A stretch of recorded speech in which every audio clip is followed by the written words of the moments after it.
Hey everybody, welcome back to another video in the happiness series. In this one, we're going to be talking about how you can actually go and implement all of these principles that we've been talking about and make them simpler for you to be able to integrate into your everyday life. My name is Dr. Matthew Shem. I'm the owner of Peak Brain Performance Centers here in beautiful Colorado Springs. And the first thing we're going to talk about is knowledge. And in this book, they talk about in life, knowledge is only part of the battle.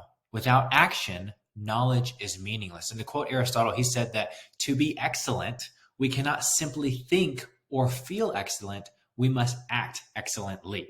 And this is why, at least in theory, doctors know better than anyone the importance of diet and exercise. So they have the knowledge, and yet 44% of them are overweight. And it just goes back to show like the old saying of like the landscaper has the worst lawn or the plumber has the worst plumbing at their own home. It's that kind of thing, right?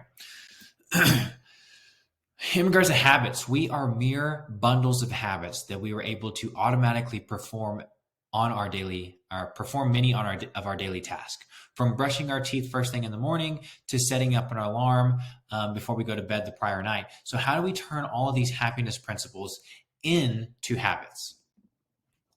In this study, college students were invited into the lab and they were instructed not to eat anything for at least 3 hours prior to the experiment. They were then split into 3 groups. Okay, so group 1, they were late. They had a plate of chocolate chip cookies laid out in front of them, and they were told not to eat that, but they also laid out a plate of radishes, and they were told they were allowed to eat the radishes. Okay, so they're allowed to eat the radishes, they're not allowed to eat the cookies. In group 2, they were presented with the same options of food, but they were told that they could have whatever they wanted. And then group 3, they weren't given any food at all. After a period of time, all 3 groups were then given this set of like a geometric type puzzle to solve. And what they found was that in group 1, they were the quickest to throw their hands up in defeat and just say like, I can't handle this. The reason being is that these students had to use every ounce of willpower to avoid eating that enticing plate of cookies that they ended up draining all of their mental capacity left to be able to struggle through that puzzle. And it's no wonder that we so easily give into our old habits to the easiest and most comfortable path. That invisible pull almost towards that path of least resistance can dictate more of our lives than we realize, creating this almost impassable barrier to change. The reason willpower is so ineffective at sustaining change is that the more we use it, the more it gets worn out. Actually, the same energy, both physical and mental, is needed to overcome the inertia and kickstart a positive outcome. The same energy, yeah. The same energy, whether physical or mental, is needed to overcome that barrier of change. And so have you ever bought something with a mail-in rebate? Did you mail it in? Perfect example, right? There's a small barrier to change. And that's how most of these companies, they get you and they hook you on that there's a rebate on this. I'm going to be able to get 20% back. But you probably never send in that rebate. Or have you ever signed up for this 5-week free magazine subscription that automatically starts deducting your money from your account on the 6th? Do you ever cancel the subscription? Probably not. Another interesting study, if you can remember the infamous Nokia ringtone, using fMRI, they actually studied people's brains, and they found that whenever that ringtone goes off, the people involved in the study, there was a nearly universal negative response to that sound. Yet nearly 80 million people use, or in the past used, that ringtone. And so why do we keep that ringtone? Even though most people hate it, it's because it's the default option and it requires too much effort to go into your settings and try to figure out where do I go to change this ringtone. Then I got to scan through all the different ones and figure out one that I like. There's too much effort to change. Another thing is we buy more food off of the shelves that are located at eye level.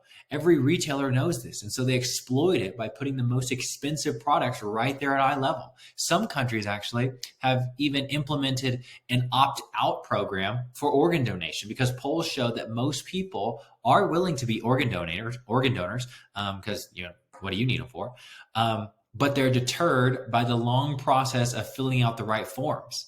In Spain, they actually switched to this opt-out program for donating organs, and the donated organs immediately doubled. How incredible is that? The more we can lower or eliminate this activation energy for our desired outcome, the more we enhance our ability to jumpstart positive change. And researchers have actually found that they can cut cafeteria ice cream consumption in half by simply closing the lid of the freezer. Why is that? Because we are inherently lazy by nature. We want the least amount of steps to be able to achieve our desired outcome. And so how we put it in action is make it easy on yourself. The key to daily practice is put your desired actions as close to the path of least resistance as humanly possible. Now, of course, you still have complete freedom to do what it is that you want, just like the opt-out program. You still have the option of opting out of organ donation. But the choice has not been taken away. The only thing that has changed is the amount of effort you must use in order to take that action upon yourself.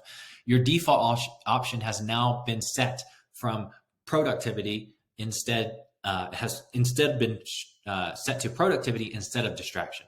Identify that activation energy, the time required, the choices, the mental and physical activities required to do that activity, and figure out how to reduce those. So for me in my personal life, think about my morning routine is for two things. I hate waking up in the morning. If I could sleep in as late as possible, I would.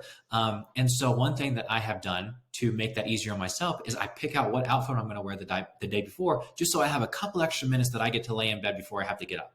And the second thing is I hate being cold. Okay. And one thing is, I recently started taking my toothbrush into the shower with me. Why? Because whenever I take a shower, before I would take a shower and then I would go and stand and brush my teeth while I'm just standing there in a towel and I'm really cold, right? And so I hate being cold. And so what I did instead is I've since started taking my toothbrush into the shower with me, and I'll shower. After I shower, I'll then brush my teeth while the hot water is still running on me and I'm staying warm the whole time. And now as soon as I get out of the shower, I can go and get dressed. So I hope that you enjoyed that. If you have any questions for me, feel free to email me or give my office a call. And I hope that you tune into the next one.